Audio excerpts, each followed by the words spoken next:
Bem, então, espero que todos estejam bem. Essa aqui é a nossa quarta aula aqui do módulo, a História da Igreja dos Irmãos, com o nosso querido irmão Ivaldo Trindade, tá? Bem, irmãos, vamos orar e depois da oração, o irmão Ivaldo pode iniciar aí o nosso tempo, tá? Vamos orar.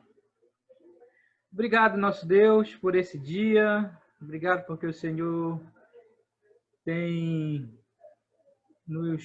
nos abençoado e cuidado, Senhor, de nós, de nossas famílias.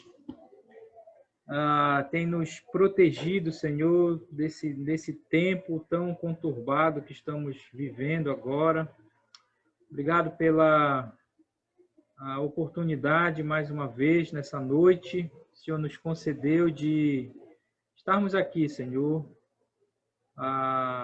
por este recurso, nos vendo, nos falando, tendo essa comunhão, Senhor, e especialmente tendo a oportunidade, Senhor, o privilégio de estudarmos sobre a nossa igreja, sobre o nosso grupo, Deus.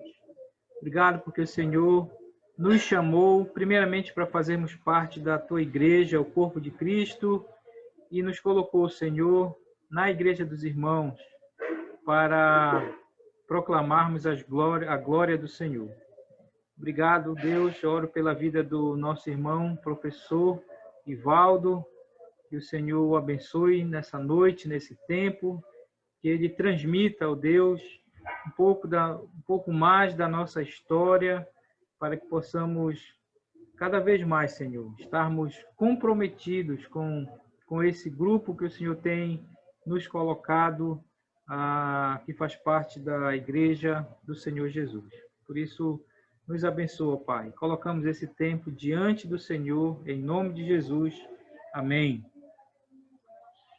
Amém. Irmão Ivaldo, pode ficar à vontade. Boa noite a todos, é uma alegria estar de volta aqui, nossa segunda-feira sagrada. Bem, quero começar um pouco diferente hoje, quero abrir esse espaço para você que está estudando aí a história da igreja, está lendo o material, que de repente, alguém que ouve você dizer, estou estudando a história da igreja dos irmãos, quais são as perguntas, se é que existe alguma pergunta que você tenha ouvido, que você já teve a oportunidade de explicar, ou coisas que você ainda não chegou e diz assim, não, isso aí eu não sei ainda. Né? Então, eu queria abrir esse espaço aí para esse primeiro momento, da gente fazer esse bate-bola, podemos dizer assim. Tá? E não se vergonhe de dizer, ainda não li. Né? Não se preocupe, não. Essa não é uma tarefa que você vai perder ponto ou levar pontos. Né? Mas é uma tarefa que, se você fizer, com certeza vai poder agregar pontos para as outras tarefas. Tá? Então, eu quero abrir esse espaço aí para a gente ter esse bate-bola, podemos dizer assim. Tá bom? Então, se você tem alguma coisa, uma pergunta, alguma dúvida até aqui, se você já leu, eu digo, já li o livro inteiro, eu estou lendo de novo, eu já vi bando de coisa para corrigir. Vamos lá. Sou eu, Ivaldo. Na hora da fofoca, todo mundo abre o microfone, né, Ricardo? Eu. Bem, irmão, como eu falei nas outras aulas anteriores, né? Os irmãos sabem disso. Eu tenho falado algumas coisas com relação a esse assunto que nós estamos estudando, né? Inclusive, lá no Jaderlândia, eu tive a oportunidade uma noite e foi muito bom. E os irmãos gostaram bastante de saber que o início do trabalho foi muito maravilhoso, né? E é maravilhoso. Falei para eles a respeito do batismo, como aconteceu, o número de pessoas, né? O nome deles. E os irmãos ficaram muito maravilhados lá de saber que tem uma história linda, né? Da Igreja dos Irmãos. E a gente deixou eles à vontade. De vez em quando eles perguntam para mim, irmão, o historiador aí, Ele tem algumas coisas assim com relação à cidade, assim, todo o trajeto, como saiu de lá da Alemanha para vir para os Estados Unidos, África.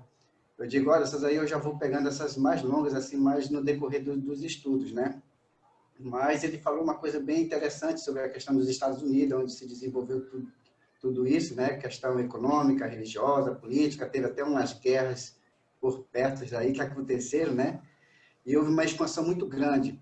Só que o trabalho não se desenvolveu muito na Alemanha, né? Eu estava falando algumas coisas para eles sobre isso. Então, eles ficaram muito, muito maravilhados, né? Alguns irmãos lá no Jaderlândia, né? Ainda não tive essa oportunidade ainda com os irmãos no centro. Mas o pouco que a gente tem falado, a gente tem, aliás, o pouco que a gente tem aprendido com você, irmão Ivaldo, e com os irmãos, a gente tem passado por eles lá. Então, tem sido muito bom. Só lembrando que lá também é um grupo novo, né? É um grupo de irmãos novo, o pastor Soares está aí, sabe disso.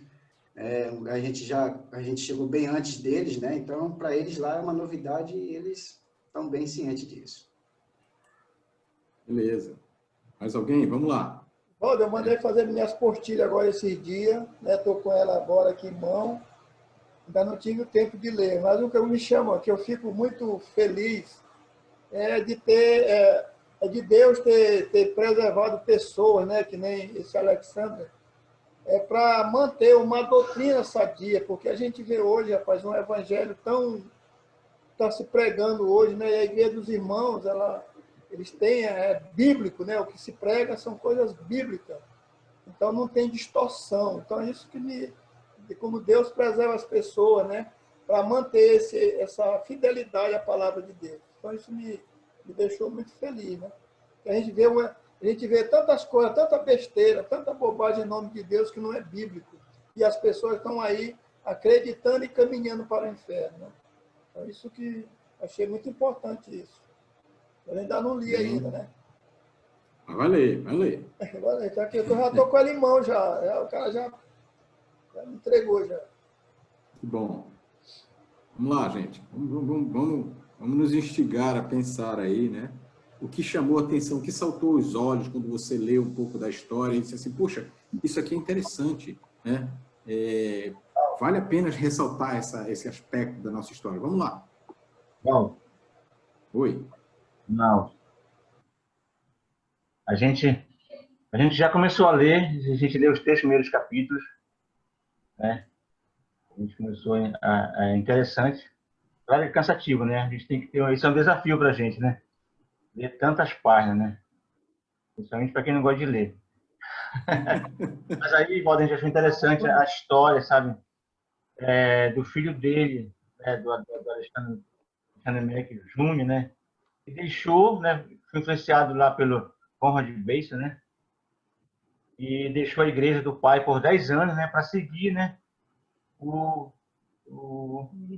líder dele do movimento Efrata, né? Que saiu por conta de doutrinas e o filho seguiu ele. Interessante. Isso foi um ponto que a gente comentou aqui em casa, eu com a Lloyd, sobre essa questão aí, né? Aliás, todo o movimento, né, Ivaldo, a gente achou muito interessante esse episódio aí. Claro que chama atenção também os irmãos, assim, os missionários lá na América já, aquele caminhante, né, aquele que andava os quilômetros, não tinha meio de transporte, né, outro que ia a cavalo, isso aí são histórias incríveis, né, que Deus mobilizou esses homens, né, para que o evangelho chegasse até nós e está chegando em outros lugares e chegará muito para mim assim também ver a história desses homens que Deus usou, mas esse movimento Efrata, ele assim marcou muito para nós porque vem de uma pessoa, a gente vê alguém que estava ali no meio e de repente teve um vislumbre, viu uma coisa que ninguém mais tinha visto, né? E foi para um lado completamente diferente, né? E de qualquer forma Deus ensinando lições para todos nós hoje, né, através desse desvio, né, do passado. Então, a gente achou muito interessante também. Ok. Vamos lá, gente.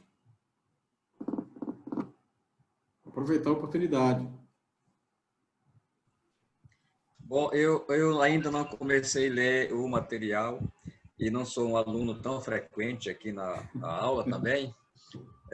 Mas uma coisa que você falou, Ivaldo, que já aconteceu com a gente, coisas históricas que aconteceu com a gente. Quando eu cheguei na Igreja dos Irmãos, há 23 anos, aqui em Castanhal, então foi muito evangelismo, especialmente no quartel, naquela época. Mas as pessoas, quando eu falava da Igreja dos Irmãos, as pessoas perguntavam, aonde fica a Igreja dos Irmãos? Então, isso foi uma coisa que às vezes me entristecia, porque a Igreja dos Irmãos já está em Castanhal há mais de 40 anos, e naquela época, quando eu me converti, já tinha mais de 20 anos que a igreja estava em Castanhal, e a gente andava em todos os bairros evangelizando, e as pessoas perguntavam, onde é que fica a Igreja dos Irmãos?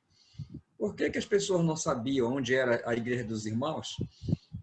Uma das coisas que eu percebi também é que nós não dávamos tanto valor para a questão do prédio, de fazer um prédio bonito, né, de pintar o prédio. Então, o prédio sempre ficou desprezado, aquela coisa, ninguém nem passa por perto na rua, passa em frente e nem percebe. Então, talvez isso é uma coisa histórica que a gente, claro que hoje está totalmente diferente, mas a gente precisa melhorar mais, talvez. Certo. Ok. Mais um só, para a gente poder iniciar o nosso bate-papo de hoje.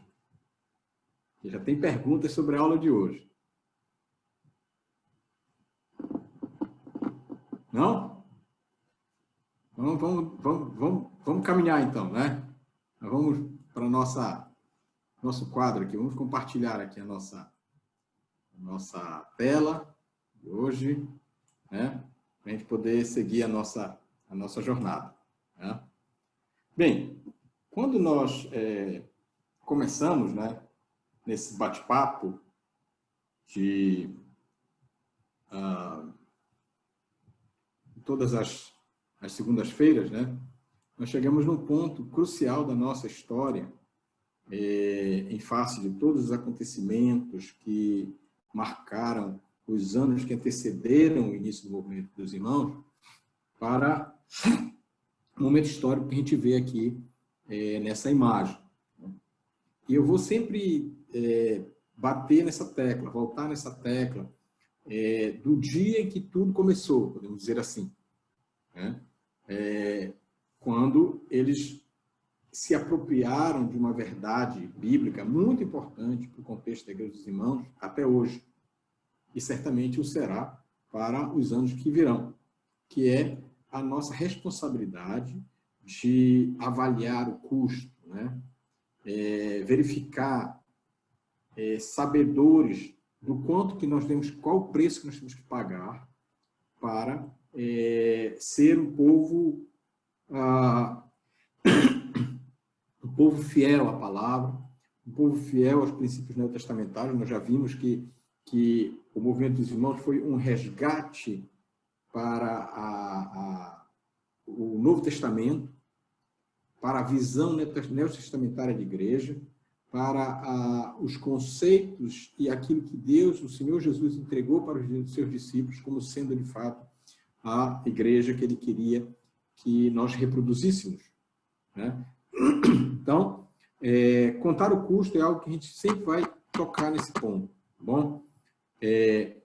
Então, aqueles primeiros irmãos, eles avaliaram muito bem isso. Por quê? Porque eles sofreram as maiores perseguições no contexto da Europa, especialmente na Alemanha, e não somente o grupo da Igreja dos Irmãos, mas também outros grupos que se assemelhavam em conhecimento, em crença, em convicções, né, como os anabatistas, os pietistas, e outros irmãos que nós vamos encontrar ao longo da nossa história, os menonitas, os quakers e outros aí, né?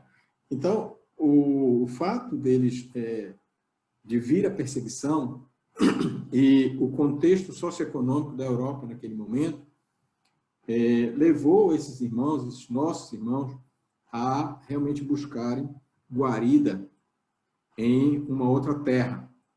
Não porque não amavam a sua terra, não porque não desejavam propagar o evangelho na terra, na sua terra de origem, mas porque viram a possibilidade de exercer um pouco mais a fé em nível de liberdade, não somente religiosa, mas também num contexto de política, desenvolvimento, crescimento socioeconômico, etc. Então, quando eles migraram para a América do Norte, eles encontraram uma América, né? Aquela era a América colonial, América do tempo da colônia, América que era a coroa, era dominada pela coroa britânica. Ok? E aportaram, pela primeira vez, em 1719, com a liderança do Peter Becker, o Pedro Becker, que levou 40 famílias para o Novo Mundo, para a América, e também em 1729, com a segunda grande leva de irmãos saídos de Schwarzenau para a América do Norte, com a liderança do Alexander Mark. Né? Então, essa segunda onda de migração, de emigração, melhor dizendo, para a América, dos irmãos de Schwarzenau, e diga-se de passagem que esses irmãos já haviam migrado para a Holanda. Eles saíram da Alemanha e foram para terras holandesas. Por quê? Porque na Alemanha a perseguição foi muito forte e o nível socioeconômico, o nível de riqueza, estava muito complicado. Né? Conta-se que eu vou mandar isso para vocês ainda, o material específico sobre a vida do Alexander Mack, que chegou um momento que ele estava realmente numa situação bem difícil. E o que salvou, né, Mack e a sua família da derrocada foi que ele recebeu uma herança do sogro dele. E isso fez com que ele pudesse sobreviver mais um tempo na Europa. Mas com a sua ida para a América, o que aconteceu? Aquilo que a gente já havia falado, né? Aquele movimento de Schwarzenau, aquele movimento iniciado, que a gente louva a Deus, porque ali foi iniciado com esses fiéis homens e mulheres de Schwarzenau, e também de outras regiões, como a região de Krefeld, de onde é o Peter Beck, o Pedro Beck. Em 21 anos de história, esse movimento simplesmente, praticamente desapareceu. É claro que a gente encontra remanescentes desse movimento na Europa, mas a maioria daqueles primeiros pioneiros, realmente partiu para a América, onde eles chegaram e aportaram lá na Filadélfia, né? Para você ver no mapa aqui, eu vou colocar aqui um recurso que eu estou aprendendo aqui também a mexer nesse negócio. Né? Então, estou vendo aqui, ó, tá vendo aqui meu laserzinho aqui? Ó? Chegaram aqui no estado da Pensilvânia, né? E aqui é a cidade de Filadélfia. Tá? Vem aqui. Então, eles aportaram nessa cidade, todos da Alemanha, e nessa cidade de Filadélfia tem um distrito, um bairro, na verdade é um distrito, localizado no noroeste da cidade de Filadélfia, que foi fundado pelos menonitas, pelos Quakers, melhor dizendo, chamada Germantown. Por quê? Porque eram alemães, né, que haviam chegado antes dos irmãos naquele território. E ali eles fundaram essa comunidade, se desenvolveram na cidade da Filadélfia, uma espécie de um bairro grande, como o Coraci aqui, né, em Belém. E lá eles se radicaram e criaram a cidade alemã. Né? Então, a tradução aí, German é alemã e town é a cidade. Né? Então, a cidade alemã, né? Germantown. E ali eles continuaram reproduzindo não somente a fé que eles trouxeram da Europa, mas também a sua própria cultura, o jeito de ser do alemão. As construções que a gente encontra, imagens do passado, nesse contexto, eram construções alemãs, casas típicas da região alemã, quem viu a primeira aula, nós mostramos algumas imagens que nós tiramos de fotografia quando nós estávamos lá em Schwarzenau, né? Então, aquelas casas tipicamente alemã, elas foram reproduzidas também na América do Norte, no estado da Pensilvânia, né? E como vocês viram, o Alexander Mack, ao chegar na Pensilvânia, ele logo reassumiu o papel de líder maior da comunidade.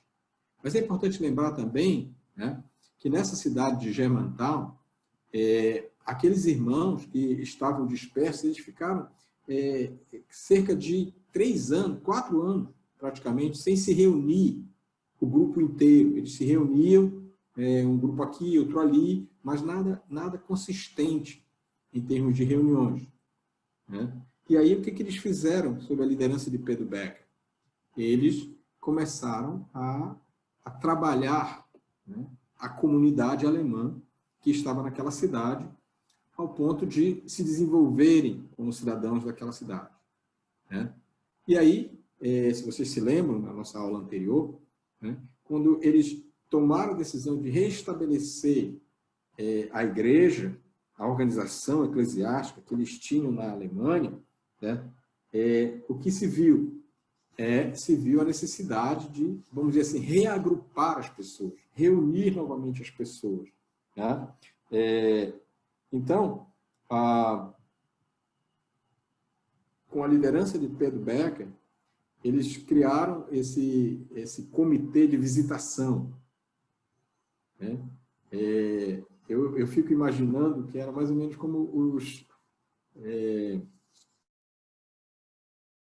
dos santos dos últimos dias, como é que é? Que batem na tua casa ali e faz aquele ministério, né? Porta a porta. Então, então, eles fizeram isso com os irmãos, né? Para chamar aqueles irmãos a estarem se reunindo novamente, a se congregando novamente, até que eles celebraram, em 1723, o primeiro culto em terras americanas e fizeram como uma comunidade eclesiástica dos irmãos na América, né? Lá na Pensilvânia, o estado da Pensilvânia, né? Que seria o estado da Pensilvânia. Então, essas coisas todas foram muito importantes. Por quê? Porque aqueles princípios que nós já sinalizamos, já aventamos aqui alguns, do Alexander Mack, sobre a identidade da igreja originária, elas continuaram sendo cultivadas, preservadas e reproduzidas no contexto da sociedade ou da comunidade na América do Norte.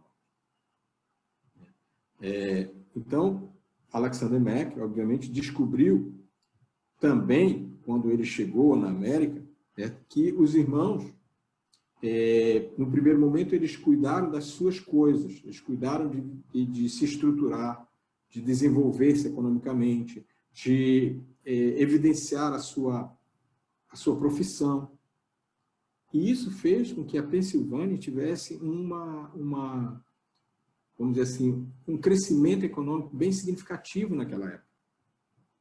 Não é à toa que a cidade de Filadélfia era a capital dos Estados Unidos naquele período. Ela foi transformada em capital da cidade. Hoje, a capital americana é Washington, D.C., né? Então, eles perceberam, Alexander Mack percebeu que, além da congregação de Germantown, onde foi celebrado o primeiro culto e os primeiros batismos, também outras 2 congregações haviam sido estabelecidas, né, em 1724. Né? Então, eles chegaram aqui na Filadélfia, nesse estado da Pensilvânia, como vocês podem ver aqui na nossa tela, né? E o que aconteceu? Eles não perderam, apesar de ficarem, vamos dizer assim, cuidando das coisas de si mesmo, num determinado período de tempo, entre a sua chegada, a sua primeira chegada e as primeiras reuniões, né? É importante dizer que essas primeiras reuniões aconteceram antes do Alexander Mack chegar. Alexander Mack chegou só em 1729. As primeiras reuniões aconteceram em 1723. Então, sob a liderança de Pedro Becker. Então, eles chegaram na Filadélfia, né, aqui no estado da Pensilvânia, tá?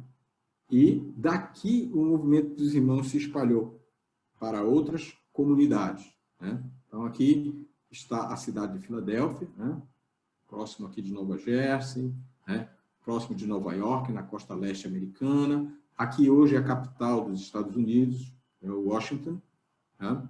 E aqui o grande estado da Pensilvânia, tá? Esse estado ele tem uma importância capital para o movimento da Igreja dos Irmãos, tá? Foi aqui que se desenvolveram uma grande quantidade de comunidades da Igreja dos Irmãos nos Estados Unidos. E daqui se espalhou, não somente para todos os Estados Unidos, mas também para outras regiões de outros países, né? Então, se a gente for dando um zoom aqui no nosso mapa, né, nós vamos ver aqui no estado da Pensilvânia, que é todo esse estado aqui, né? Filadélfia, a capital do estado, e na época, capital da nação, né? Então, esse movimento ele vai fazer no sentido oeste. Vamos ver isso aqui no relato, não somente no relato que vocês têm, mas também do próprio movimento histórico dos Estados Unidos na época, né? Então, primeiro, Filadélfia. O distrito de Germantown, ele é localizado aqui na cidade de Filadélfia. Ele existe ainda hoje. Não é uma cidade fantasma, é uma cidade que funciona, né? Tem todo o seu contexto histórico preservado, está lá. No dia que você for aos Estados Unidos, aproveite para conhecer, né, a cidade, podemos dizer assim, que impulsionou o movimento dos irmãos na América, tá? Que é lá em Germantown, na cidade de Filadélfia, tá? Bem, de Filadélfia, né, e os irmãos começaram a estabelecer aqui, ainda próximo da Filadélfia, em Coventry, em 1724, mais ou menos aqui para cima, aqui um pouquinho acima, né? E uma cidade chamada Conestoga, aqui embaixo, aqui abaixo de Lancaster, embaixo mais ou menos por aqui, essa cidade de Conestoga. Essa cidade tem uma importância muito grande para nós, tá? Por quê? Porque Pedro Becker, ele foi o líder que foi encarregado não somente da comunidade de Germantown, mas também ele foi o líder dessas primeiras comunidades que se formaram depois de Germantown, né? E aí, quando o Alexander Mack chegou com o seu grupo, ele encorajou muito dos irmãos, né, principalmente irmãos americanos, que logo estabeleceram outras congregações em vários outros lugares, certo? Especialmente aqui no condado de Lancaster. Tá vendo aqui? Observe, isso aqui é mais ou menos uns 100 e poucos quilômetros de Filadélfia, né? Então, mais ou menos Castanhal, né, pastor Arthur? Belém Castanhal, né? E aí depois eles partiram para outras cidades, né, como também aqui em Nova Jersey, aqui do outro lado do rio, tá? Mas o movimento todo se expandiu no sentido oeste, né? Até que, mais de 100 anos depois, toda a costa, de costa a costa, na América do Norte, nós tínhamos Igreja dos Irmãos. Por exemplo, ele é um missionário nosso que ele era da Califórnia. A Califórnia fica na costa oeste americana, lá no Oceano Pacífico, né? Então, se você pegar lá o mapa dos Estados Unidos, você vai ver que ele tem limites territoriais, tendo o limite o Oceano Atlântico, e tem, do outro lado, um limite o Oceano Pacífico. Então, a Califórnia está lá no Oceano Pacífico, no lado oeste, né? E então, nesse período, aconteceu algo, né, bem interessante, tá? E aí, já respondendo a pergunta quem fez, por que Efrata, né? Porque Efrata é o nome da cidade onde tudo aconteceu. Aqui, ó. Tá dando para ver aí? Está dando para ler o nome aqui, ó, Efrata. Essa cidade, ela teve uma importância muito grande no contexto americano para a Igreja dos Irmãos. Aqui, ó, Efrata. Né? E ela se revelou uma cidade que trouxe para a Igreja dos Irmãos algum dissabor. Né? Nesse tempo, não muito tempo depois que Alexander Mack chegou na América, ele logo se deparou que, dentro do contexto da Igreja dos Irmãos, que estava ali se reunindo, né, algo não estava muito bem. Tá? E esse movimento, chamado Movimento Efrata, foi algo que causou muito doloroso no contexto da Igreja dos Irmãos naquela época, né? Que foi o chamado Movimento Efrata. Esse movimento, na verdade, ele tinha uma estranha combinação liderado pelo Conrad Beissel, ou Beissel, como você queira pronunciar, Johannes Conrad Beissel. Né? Ele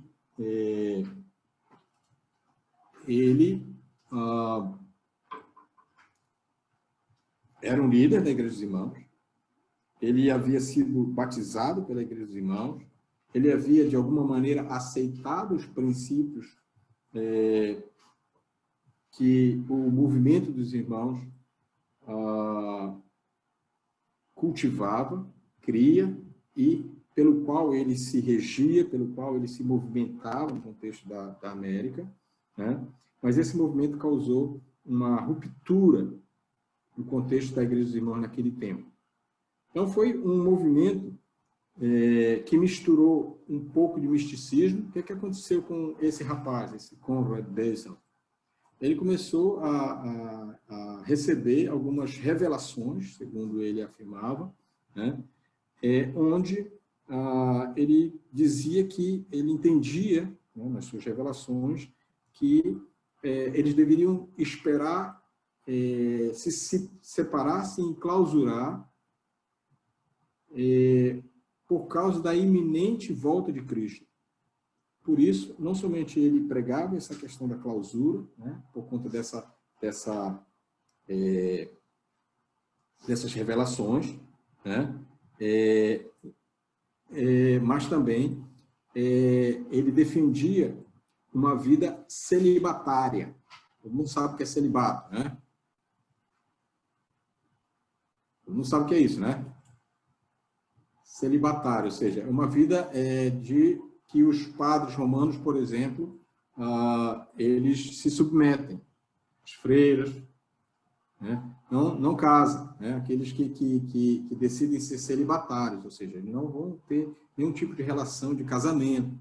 Então, em função dessas revelações, ele entendia também que eles deviam se separar, né, do mundo para viver uma vida celibata. Mas é claro que esse movimento não chamou só pessoas solteiras, pessoas casadas também migraram para esse movimento. Tá? E, por fim, envolve... Normalmente, esses movimentos eles têm essas três coisas envolvidas, né? Misticismo, alguma coisa de segregacionismo e legalismo.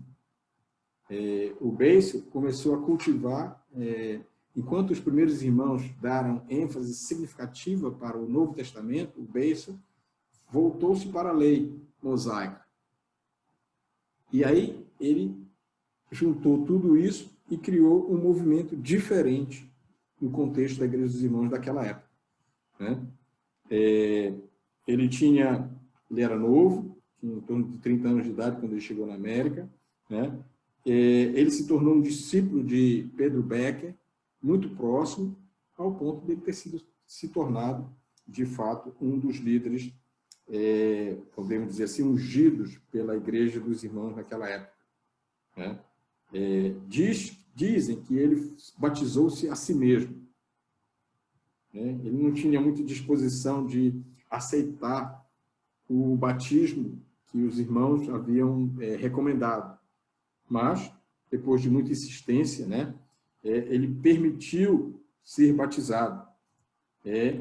E se assemelhando a Jesus Cristo, disse assim, se Jesus Cristo permitiu que fosse batizado, quem sou eu? Né? Então, aí ele se submeteu ao batismo. Mais ou menos assim. A ideia desse homem aí, que vocês estão conhecendo agora, se ainda não haviam ouvido falar dele. Né?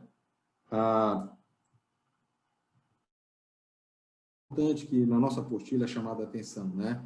Que é a questão de colocar precipitadamente as mãos sobre alguém. Né? A liderança da Igreja dos Irmãos naquela época, obviamente, entendeu que isso foi um movimento precipitado de ungir alguém. Né?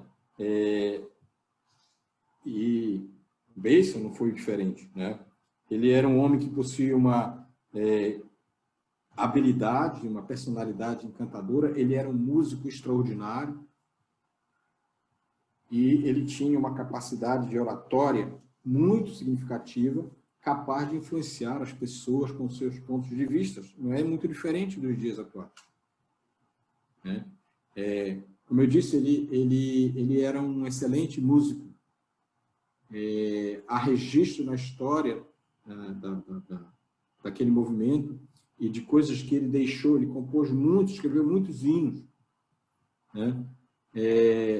E, obviamente, ficou evidente logo que os seus pontos de vista divergiam da liderança da Igreja dos Irmãos naquela época. Né?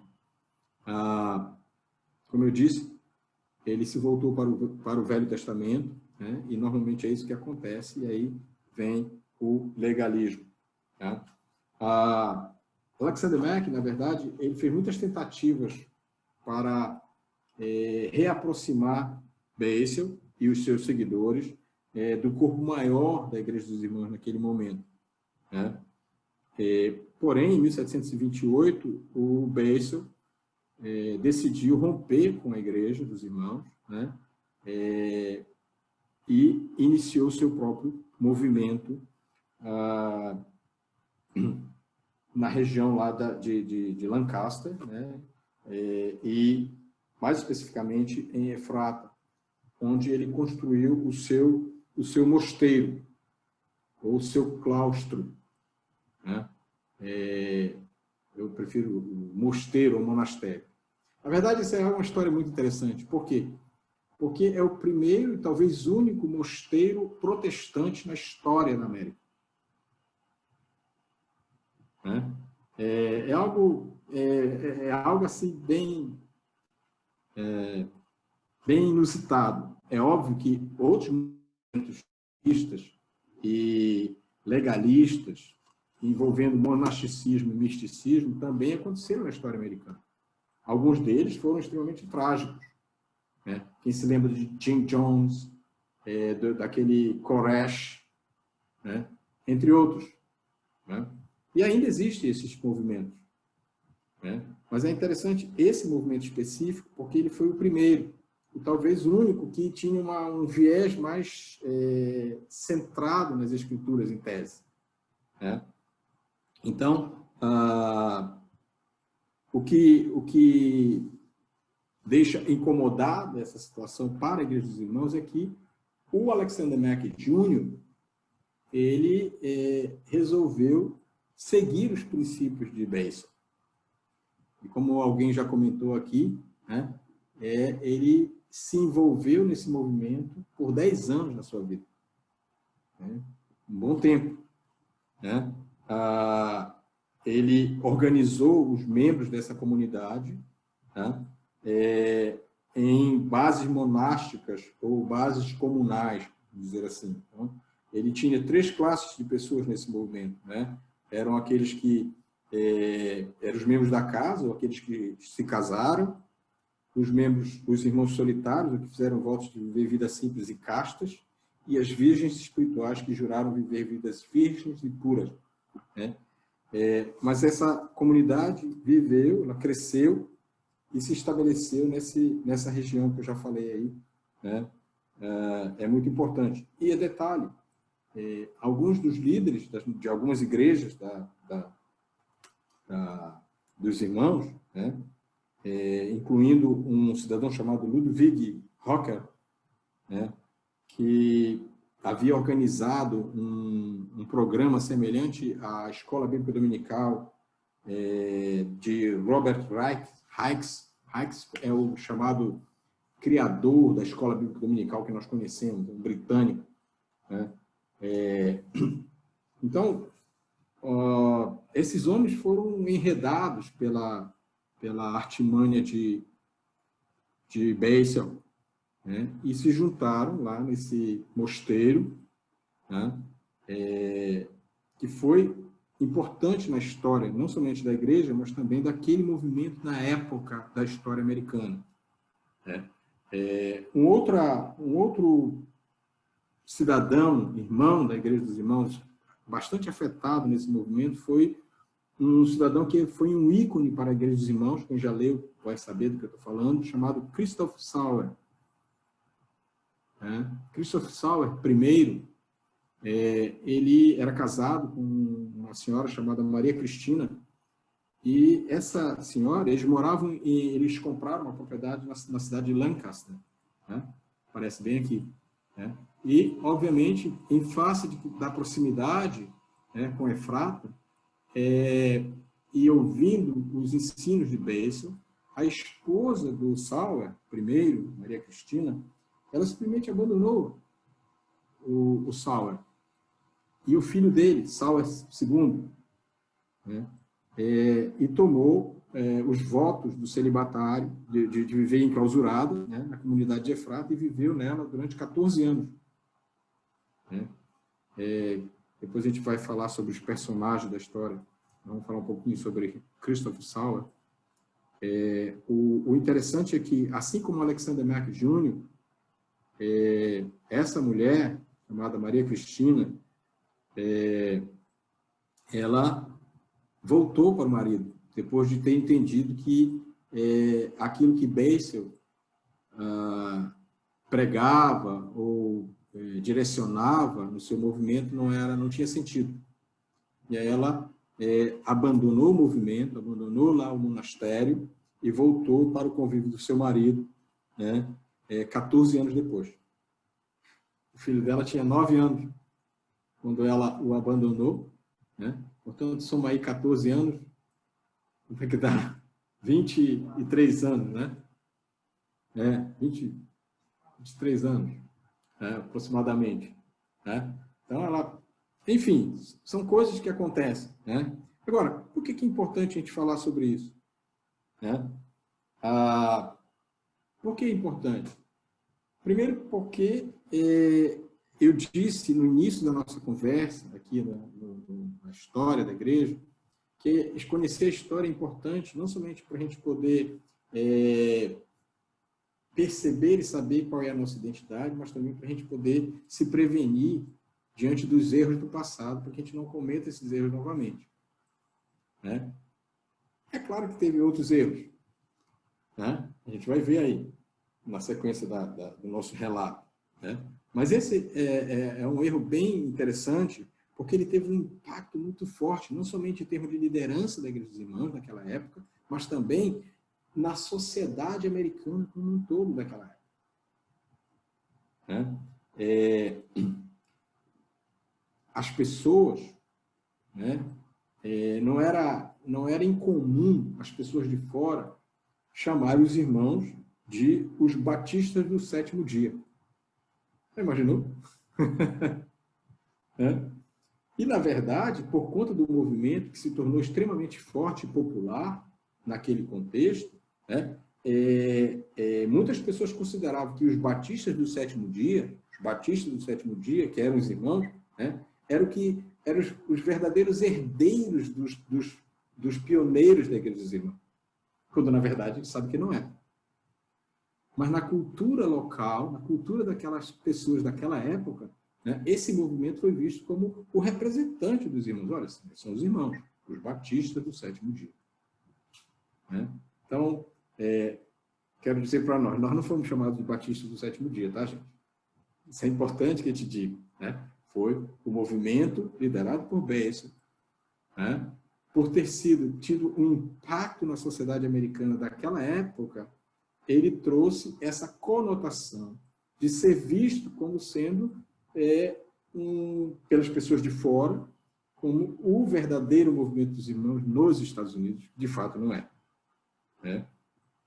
E é interessante, e é sempre bom lembrar, eu sempre digo isso, movimentos personalíssimos, trabalhos personalíssimos, eles tendem a desaparecer quando aquela pessoa que o iniciou ou que o comanda sai. Pastores que estão aqui, alunos que estão aqui, já me ouviram falar isso. Movimentos personalíssimos, trabalhos personalíssimos. Quando eu falo de personalíssimo, é aquele calcado na pessoa, baseado na pessoa. Quando a pessoa sai, ele tende a desaparecer. E foi exatamente isso que aconteceu com o movimento Efrata, na pessoa de Conrad Bessel.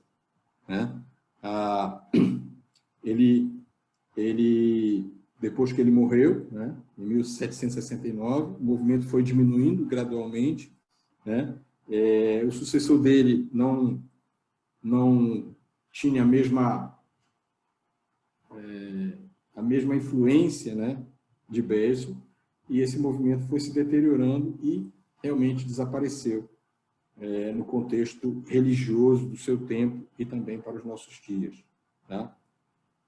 Mesmo assim, Efrata, ela se tornou um grande, vamos dizer, centro de produção cultural e literária naquela época, rivalizando, e só perdia mesmo para a imprensa do Christopher Sauer. Nós vamos falar sobre ele. É importante dizer isso. Eu vou abrir aqui um espaço só para falar para vocês o que é a realidade hoje. Vamos lá, deixa eu compartilhar aqui.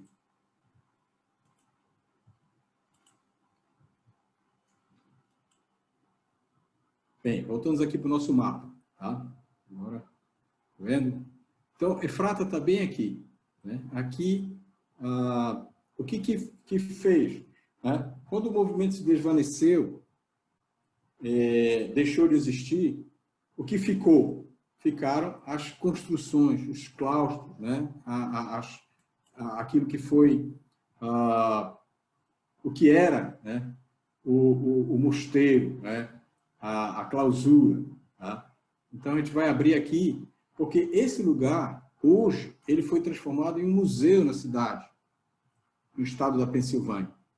Então, essas casas eram as casas que eles habitavam. E é interessante porque, como hoje é um museu, eles também reproduzem para os turistas um pouco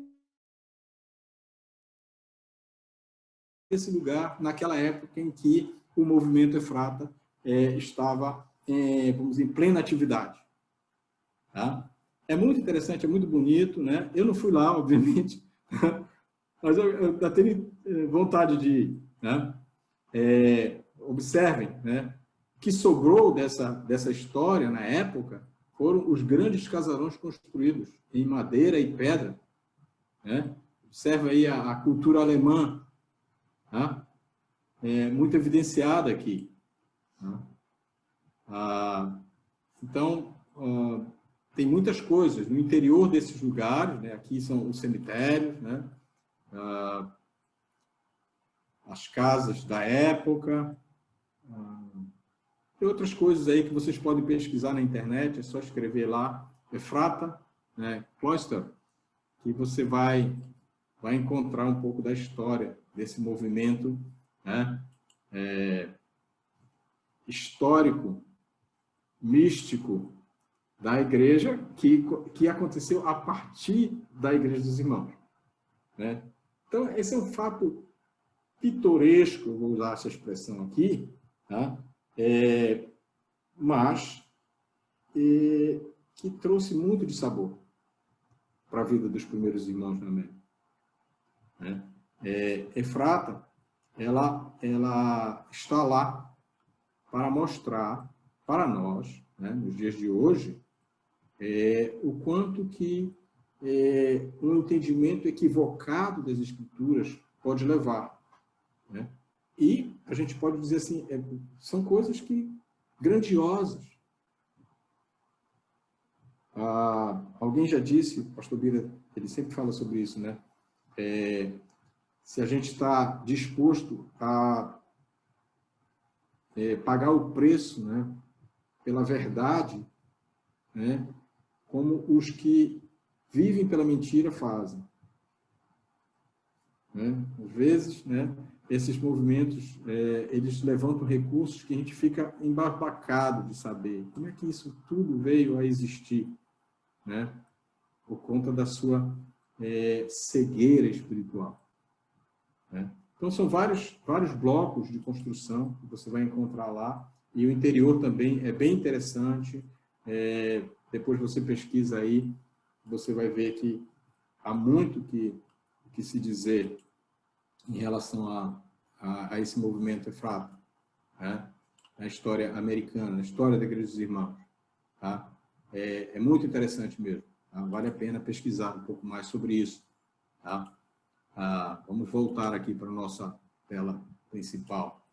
Tá? Então, os batistas do sétimo dia, né, eles foram, vamos dizer assim, referência naquele tempo. Tá? E aqui, né, a gente vale destacar, né, o movimento dos irmãos, né, ele traz algumas figuras importantes para o contexto da nossa história. Eu não preciso mais falar muito do Alexander Mack, apesar da gente...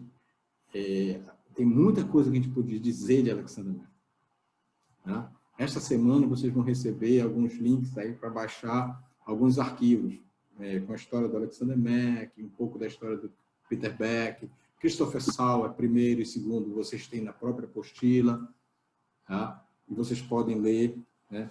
Esse Christopher Sauer, ele é originário de uma família conceituada na Alemanha, né? Ele não veio junto com os irmãos, é o que parece, né? Ele veio para a América e ele, obviamente, foi um homem muito, muito inteligente. Ele era um negociante, eu posso dizer assim. Ele tinha um negócio na veia, né? Esse Christopher Sauer, né? E o seu filho também perpetuaram algo para a história da igreja muito importante, né? Antes, porém, eu quero falar alguma coisa sobre o Alexander Mack e o Pedro Beck, né? O Alexander Mack era um cara que impingiu nos seus seguidores algo que, para mim, me encanta, né? A história de Alexander Mack, eu vou falar mais do final, né? Claro, ele teve decepções, como, por exemplo, as decepções do filho dele, que se seguiu ao Conrad Bezel, né? Mas nem tudo foram situações desconfortáveis para Alexander Mack na América, né? Ele que já vinha sofrendo com algumas questões na Europa, né? Teve coisas boas que ele aproveitou na América, né? Por exemplo, na América ele celebrou o casamento do filho dele, chamado Johann Valentine, né? Que se casou com a Maria Hildebrand, em 1730, portanto, 5 anos antes dele falecer, né? Ele recebeu amigos antigos da Alemanha, na América, né? Foi um privilégio para ele. Ele participou da organização de várias congregações dos irmãos na América, mas ele morreu aos 55 anos, Alexander Mack. 55 anos. Eu vou fazer 60 anos. Né? Eu fico olhando para trás na minha vida e eu vejo o que eu fiz. Né? Eu vou fazer 60 anos. Né? E eu olho para trás e fico... Quando eu leio uma biografia dessa, né, eu fico pensando, puxa, o cara viveu 55 anos e olha a história. O que eu quero... Mas pare para pensar. Né? Um homem que viveu 55 anos da sua vida, né? Alguns dos anos, talvez, há uns anos, os anos mais difíceis, perseguição, né? Ataques de fora, ataques de dentro, dificuldades econômicas, de tal forma, né? Mas realizou algo extraordinário. Né? Ele morreu aos 55 anos, em fevereiro de 735. Né? E muitos entre os povos, entre o povo de língua alemã, lamentou a morte desse homem, chamado Alexander Merck. Eu disse que tem um museu hoje lá na cidade de Chosenau. Né? O interior desse museu, não dá para botar foto aqui, no interior desse museu lá, tem lá, era a casa, né? Uma das casas, onde é reproduzido a cozinha dele. Né? E tem lá dois bonecos, né? Em tamanho natural, onde tem lá o Alexander Merck e a esposa lá, né? Em pé. Né? Então, se você tem um roteiro para fazer na Europa, né? Coloque lá Chosenau no seu roteiro para você conhecer lá. Eu me lembro que quando a auxiliadora está aí, ela vai lembrar disso. Né? Eu e o Alberto estávamos no aeroporto lá e tal, e vamos para Chosenau, né? E ela disse assim, traz um pouco da água do rio, do rio famoso. Né? E aí eu fiquei rindo, né? Na brincadeira lá, e aí quando nós chegamos lá, no dia da celebração, pois não é que eles estavam vendendo uns potinhos de água do rio? E eu falei, eu cutuquei o Alberto e disse, olha, Alberto, bem que a auxiliadora falou, viu? Mas é a história, né? É a história. Se você vai para Israel, você vai encontrar esse tipo de coisa também, né? É muito interessante. Mas é interessante sobre Alexander Merck,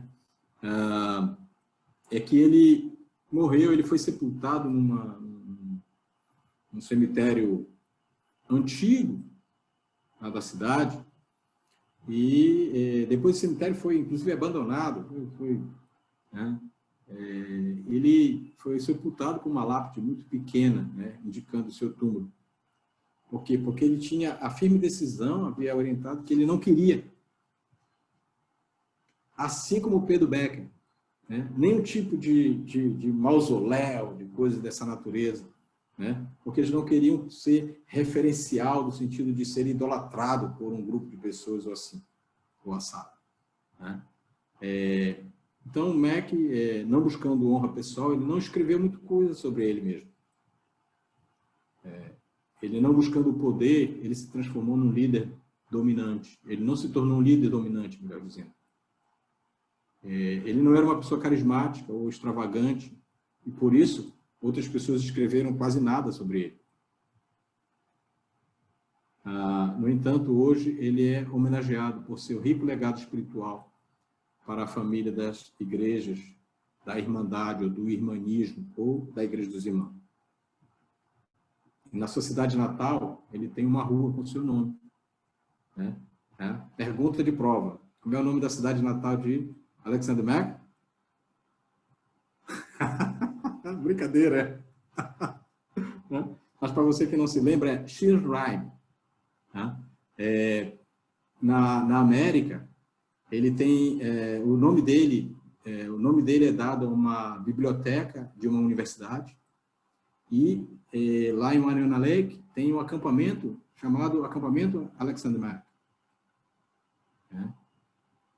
Mas é óbvio que a gente pode extrair da história desse homem que a maior honra de todas dadas a ele é a devoção de muitos ao compromisso cristão prático que ele exemplificou.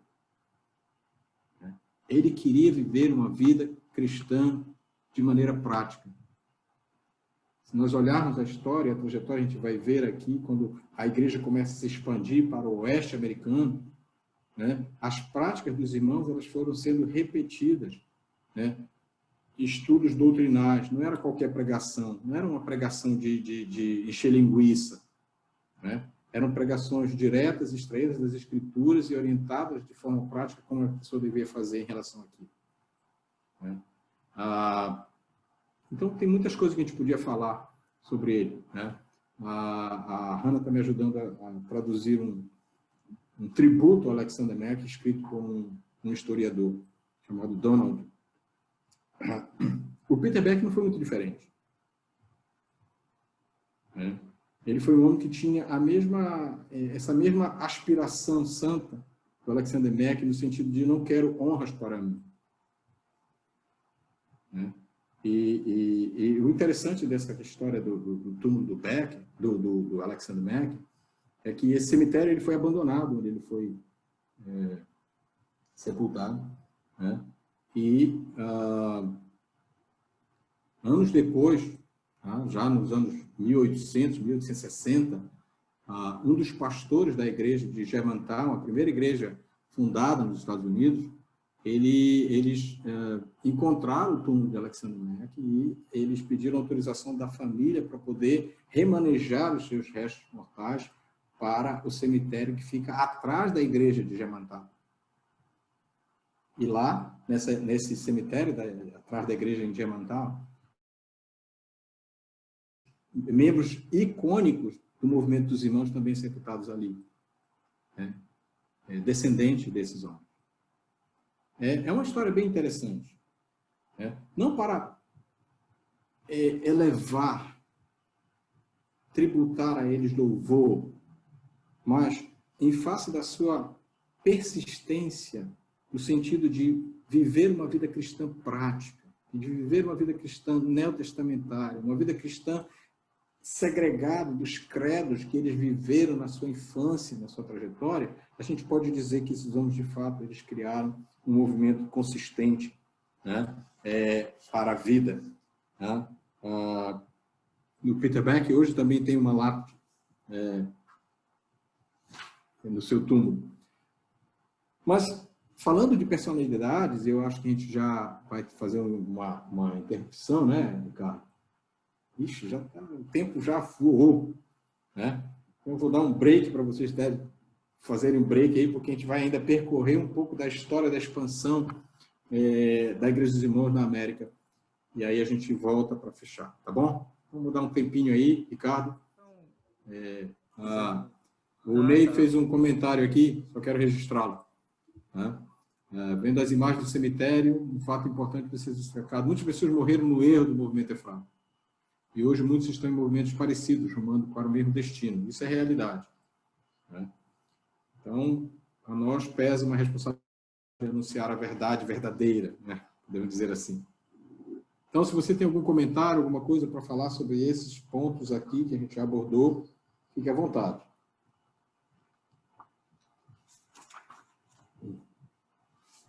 Irmão Evaldo, eu queria, aqui na folha 26, você fez um comentário sobre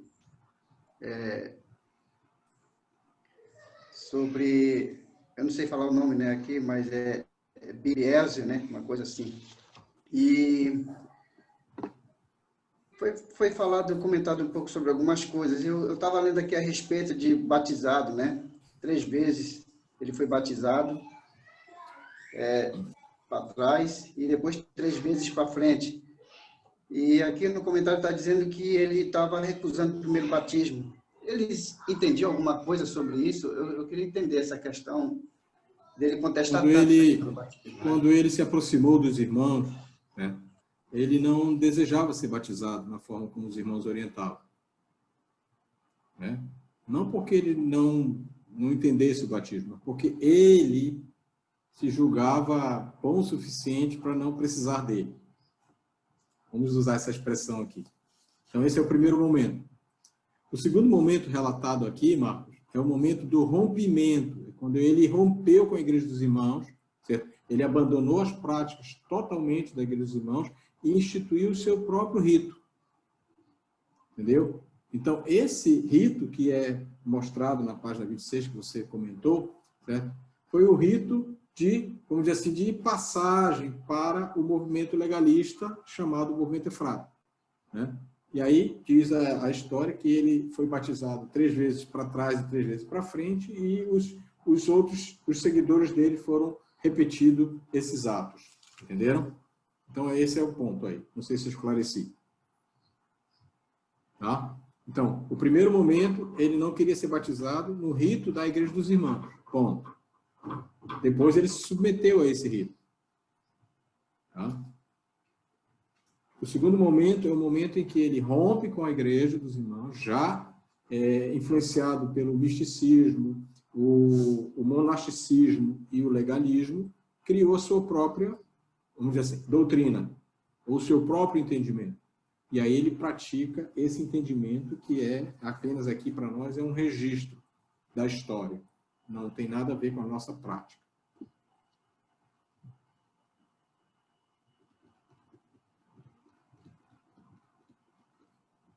Pois não, Giordano? Oi, professor. Vou aproveitar hoje que aqui são mais ou menos 2 da noite. Daqui a pouco eu acho que eu vou descansar. Mas vou aproveitar porque, sabe, eu vi os vídeos das lições, né, de outra semana. Eu tenho 2, 3 perguntas, mas acho que é rápida como resposta, acho. A primeira são 2 sobre a lição da semana passada, mas são mais curiosidade que pergunta. Porque eu vi que na primeira e na segunda imigração, quando da Alemanha foram nos Estados Unidos, está escrito que em cada vez era 126 pessoas. Mas foi um caso ou tem alguma coisa sobre esse número? Na verdade, é um número que se apresenta, né? Então, eram 40 famílias, em torno de 130 pessoas na primeira leva e 126 pessoas na segunda leva, com 30 famílias. Né? Basicamente, é um registro, um dado histórico apenas. Né? Ok. Porque eu fui procurar 2, 3 vezes, porque eu falei, olha, é muito estranho, o mesmo número é uma casualidade muito difícil, né, encontrar. Não. Na verdade, não existe um registro exato. Então, é o que aparece para nós, né? Na segunda leva, na verdade, são 30 famílias com 126 pessoas. E na primeira migração, são 40 famílias e é mais ou menos esse mesmo período, mesmo tanto de pessoas, mais ou menos. Sim, está escrito 126 na postilha, por isso que eu parei um pouco a olhar, falei, eu tenho curiosidade, eu quero... depois, outra coisa, essa aqui é uma curiosidade que vem para nós também, porque, sabe, nós estamos conhecendo agora a Igreja dos Irmãos. Não sei, no específico, sobre algumas coisas, o que é o pensamento, né, de vocês. Eu queria perguntar, porque eu vi que os primeiros batismos feitos nos Estados Unidos, quando a Igreja dos Irmãos chegou, e depois de 3 anos fizeram os primeiros batismos, foram feitos à noite de Natal. E está escrito na postilha que foi para comemorar junto aquele nascimento de Jesus Cristo como um nascimento da igreja, vamos dizer assim. Eu queria perguntar, mas é uma curiosidade minha também, porque sobre o nascimento de Cristo, o dia de Natal, é mais sobre esse dia que eu queria saber um pouco. Não existe nenhuma relação, vamos dizer assim, de cunho espiritual ou de um cunho religioso, no seguinte, de dar importância ao dia necessariamente. Certo? Na verdade, houve uma coincidência. Né? Eles se reuniram no dia de Natal. Né? E estavam reunidos, eles aproveitaram para fazer a cerimônia de batismo e dotar aquela comunidade de uma estrutura organizacional mínima para aquele primeiro momento da igreja de celebração pública, melhor dizendo, dos cultos. Tá? Coisas que eles não faziam desde que eles tinham chegado, desde que eles chegaram em 1719, na primeira leva imigratória. Né? Então, na verdade, não há nenhuma escolhemos a data de Natal, porque a data de Natal tem uma relação. O autor do livro é que faz um comentário fazendo uma associação às duas coisas, entendeu? Okay. E aí é mais do autor do livro do que da intenção dos atores daquela época. Que legend. Sim, sim, entendi. Depois, eu pesquisei um pouco na internet sobre o Alexander Mack, sobre o movimento da Igreja dos Irmãos. Como você já falou, tem pouca notícia em português, em italiano menos ainda, porque em italiano não tem nada. Eu encontrei bastante coisa em inglês. Inglês eu entendo um pouco, mas depois me ajudando com o tradutor, eu vi que sobre Alexander Mack fala muito sobre um conceito de universalismo cristão, que fala, né, sobre a salvação de todo mundo, todo ser humano vai ser salvo.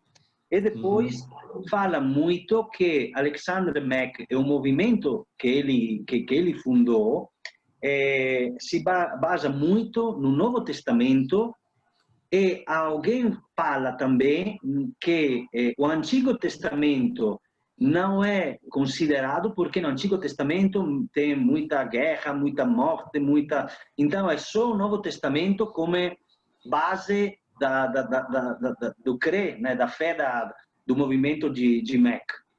Mas eu posso entender agora que esse é um conceito que pode ser mais do movimento do Efrata que não de Alexander Mack. Ou estou errando? Não, na verdade, essas ideias de Alexander Mack são importantes que a gente diga. Tá?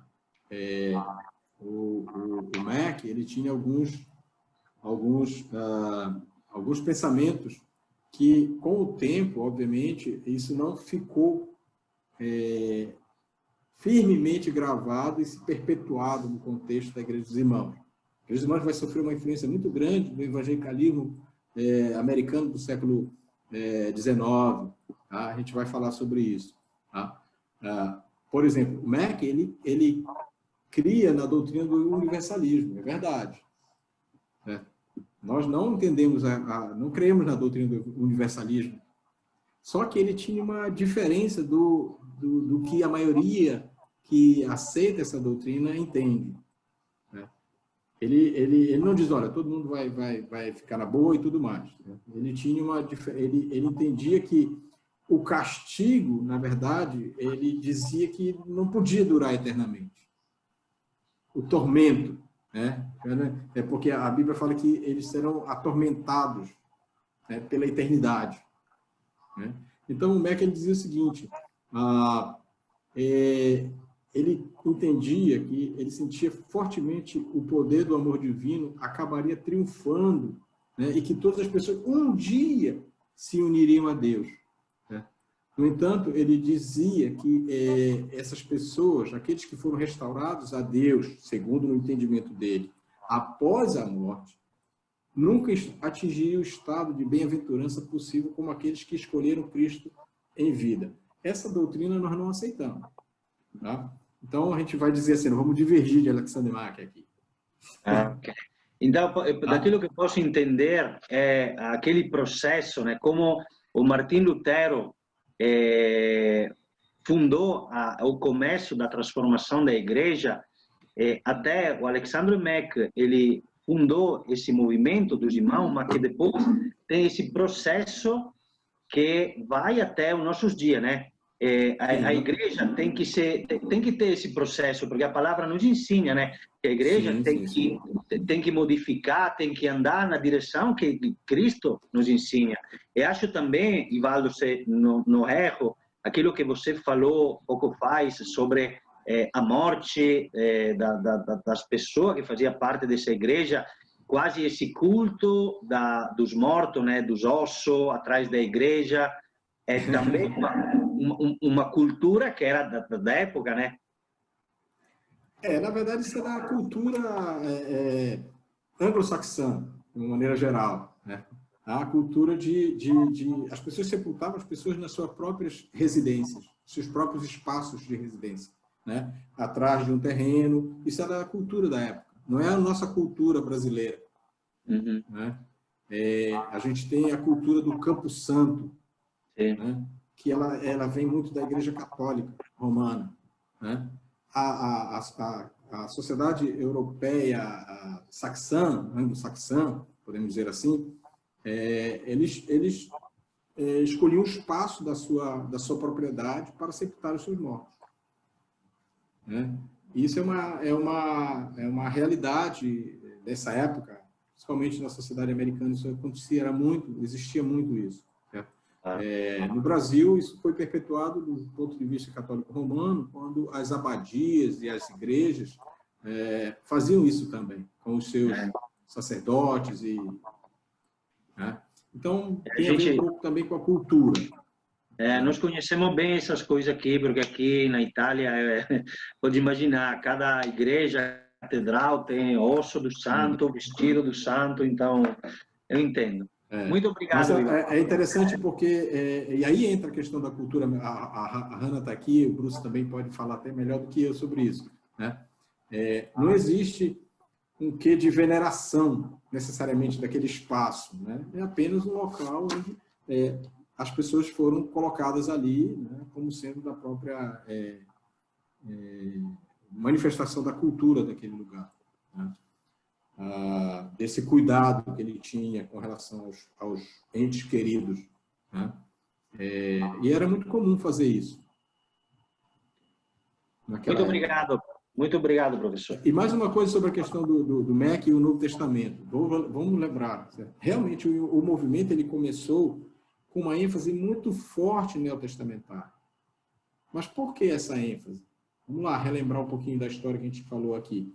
Por quê? Porque as igrejas institucionalizadas tinham simplesmente abandonado essas coisas. Abandonado o conceito real de igreja, certo? O que era a igreja, certo? A comunhão, a questão das práticas neotestamentárias de igreja e tudo mais, né? Então, a gente pode dizer assim que a reação dos anabatistas e dos pietistas, né, foi uma reação muito forte àquela institucionalização dos credos religiosos, tanto da Igreja Católica Romana, quanto da Igreja Reformada com Calvino, quanto com a Igreja Luterana de Lutero, né? Então, esses homens e mulheres que sofreram essa influência forte do pietismo e do anabatismo, eles queriam romper com isso. E onde eles iam encontrar? Onde eles disseram, onde que a gente vai encontrar esse modelo? No Novo Testamento. Você não vai encontrar esse modelo, da forma como eles estavam buscando, no Velho Testamento. É óbvio que, de alguma maneira, a gente faz essas associações, né? Com o tempo, isso foi sendo ajustado no contexto da Igreja dos Irmãos, ao ponto de realmente te dar o mesmo valor, ou a mesma importância, tanto para o Velho Testamento, quanto para o Novo Testamento, né? E a gente vai ver isso no próximo, lá no capítulo 4, capítulo 5, quando a gente vai falar da segunda etapa do nosso texto que a gente tem base, né? Que é encontrando a nossa identidade. E a gente vai ver que algumas dessas práticas, alguns desses conceitos, eles começam a ser retirados, né? Da questão da relevância, né? Não de importância, tá? Ok? Bem, podemos voltar aqui para a gente ver se a gente consegue terminar a nossa aula de hoje, porque eu já vi que a gente não vai conseguir terminar o assunto hoje, né? Mas eu quero deixar para vocês, então, já adiantar, certo? Para vocês estudarem um pouquinho a história desses personagens, tá? Da nossa... Tá? Estude um pouco sobre isso, né? Vocês vão ver que o Christoph Sauer e o seu filho eles tiveram uma importância muito, muito grande no contexto da publicação, né? Das publicações de material, não somente dito evangélico ou da igreja, mas também de uma maneira geral. O Sauer, o Sauer primeiro, se você pesquisar lá, né, na internet, na Enciclopédia Britânica, ele é o referencial da imprensa americana. Esse homem que estudou, né, na Universidade de Marburg, né, que era a primeira universidade protestante na Europa, na Alemanha, né, melhor dizendo, ele era um cara multitalentoso, o Sauer primeiro, né? E era interessante, ele fazia de tudo. Vocês devem ter, quem já leu já viu isso, né? Ele foi alfaiate, ele foi editor, ele foi boticário, ele foi cirurgião, ele foi botânico, relojoeiro, encadernador, fabricou papel, né? Fabricou ferramentas para suas oficinas, tinta e muitas outras coisas úteis, né? É interessante a história desse homem, né? E com isso ele impactou, ele revolucionou, podemos dizer assim, o contexto da imprensa, né, daquela época. A imprensa de Sauer, na verdade, ele havia comprado uma imprensa, uma impressora. A gente fala de imprensa a gente traz uma dimensão muito maior aqui, né? A imprensa, né? É tudo que se publica, não, né? Ele levou uma impressora, ele comprou uma impressora, né? Que naquela época era chamada de uma imprensa, né? Eu trabalhei no diário, na Secretaria de Estatística do antigo território federal do Amapá, né? E eu me lembro que a gente publicava os anuários estatísticos compondo cada página, né, dos diários, das publicações do governo, com o chamado linotipo, né, que eram tipos de metal que a gente ia compondo lá naquelas placas, né? E aí, depois que a página estava composta com aquelas placas de metal, com os linotipos, que a gente chamava, que era chamado, então ele ia para a imprensa, que era melar na tinta, né? E aí fazer a prensa. Por isso que é a prensa, imprensa, tá? A ideia vem daí, né? Então, a gente aqui, ninguém sabe disso, né? E agora é tudo no computador, você pega ali, sai ali, imprime e acabou, né? Então, a imprensa vem disso, né? Que era o quê? Era você montava a página, não sei se você está me vendo aí, né, fazer isso, né? Depois de a página montada, passava a tinta e imprensava no papel, né? Então, isso é a imprensa. E o Sauer comprou uma imprensa dessas e levou para os Estados Unidos. Ele comprou uma imprensa alemã e levou para lá. E isso revolucionou a história das publicações daquela época, com esses dois Sauer, né? O primeiro e o segundo, né? Ele começou o ministério por meio de publicações impressas na América colonial, e ele exerceu uma grande influência nas 13 colônias da América do Norte, então existentes, né? Ele publicava todo tipo de coisa. Então, ele teve uma importância muito grande no contexto da Igreja dos Irmãos, sim, através do seu trabalho, não somente com as suas outras habilidades, mas principalmente, tanto ele quanto seu filho, nas questões que envolviam a publicação de material impresso, tá? É importante que a gente diga isso aqui, tá? Por exemplo, eles publicaram Bíblias, né? Bíblia de Sauer, Bíblia Sauer, você vai encontrar essa referência, né?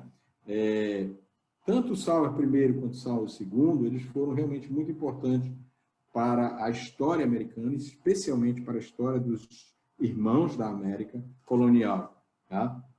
Vou deixar vocês estudarem a vida desses homens, eu não vou... mas só sobre o filho do Sauer, é muito interessante porque não somente ele foi seguir os passos do seu pai, mas ele foi um homem que foi espezinhado na questão quando veio a guerra da Revolução Americana, né? Ele, por causa das suas convicções, ele perdeu coisas, né? Foi confiscado bens, né? Entre outras coisas, no Sauer. Eu não vou comentar, eu quero que você estude, leia sobre esses homens, tá? E aí depois a gente pode tirar as peculiaridades, as particularidades dele. Nesse primeiro período, tá?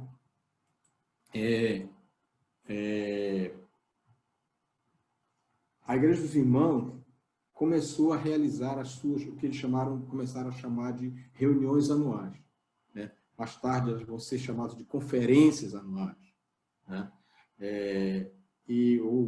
encontros anuais, como nós fazemos na nossa convenção, né? Convenção anual. Tá? Então, em 1742, é o primeiro relato da primeira conferência ou reunião anual dos irmãos na América. Tá? Dos irmãos, na verdade, porque na Europa isso não era feito. Né? Então, essa questão da reunião surgiu da necessidade, né? Vamos dizer assim, de uma autoproteção, né? Um meio de também edificarem-se, né? Os irmãos, as pequenas que se compunham naquela época, né? Naquela época, lá na América, né? Em 1742, teve um movimento entre as comunidades alemãs lá da Pensilvânia, chamado os Sínodos da Pensilvânia, de 1742, liderado por um homem que tem um nome famoso, chamado Conde von Zinzendorf. Né? Vocês já ouviram falar, Zinzendorf. Né? Ele tem uma história interessante, vou pesquisar. Ele foi o líder da igreja moraviana, ou dos morávios. Né? Quem já leu a história dos irmãos morávios vai lembrar desse nome. Né? Conde Zinzendorf. Tá? Então, ele liderou esse movimento como uma maneira de, vamos dizer assim, reunir os crentes alemães daquela época nos Estados Unidos, né? Para que eles pudessem cooperar entre si. Né? Então, ali estavam lá os irmãos, nossos representantes, podemos dizer assim, né? Os luteranos, os alemães reformados, os menonitas, os morávios, entre outros. Né? E aí, quando eles viram esse movimento, os irmãos começaram a vamos dizer assim, uma atitude de prevenção, né? Eles decidiram fazer um movimento semelhante, mas mais restrito, mais interno, mais local. Né? Então, eles passaram também a realizar as suas próprias conferências, ou suas reuniões anuais. E a primeira reunião foi convocada para esse ano que eu havia relatado, 1742. Tá? Não existe registro do que aconteceu, né? Como as outras que a gente vai ver aí para frente. Tá? Nem sabemos onde é que foi realizado, mas é a primeira informação que a gente tem sobre reuniões anuais. Né? A primeira que existe realmente registro com todas as coisas que aconteceram foi realizada em 1778. Né? E essas reuniões, na verdade, nós vamos ver que elas se tornaram extremamente importantes para o movimento dos irmãos nos Estados Unidos, no sentido de estruturação e organização da igreja nascente, né? A igreja que estava ali no seu nascedouro na sociedade americana e de onde viria a nossa rama. Tá? Naquela época, nos anos 1700, quase 1800, eles construíram a primeira igreja, né? Que é essa igreja aqui. Vocês estão vendo aí. Tá? É um desenho, né? Uma foto. Tá? E vocês podem perceber aqui, essa aqui é a primeira igreja de Germantown. Vocês podem perceber aqui atrás, está vendo aqui atrás?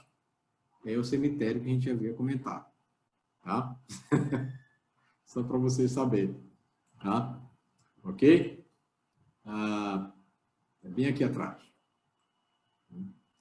Então, essa é a primeira edificação. Por quê?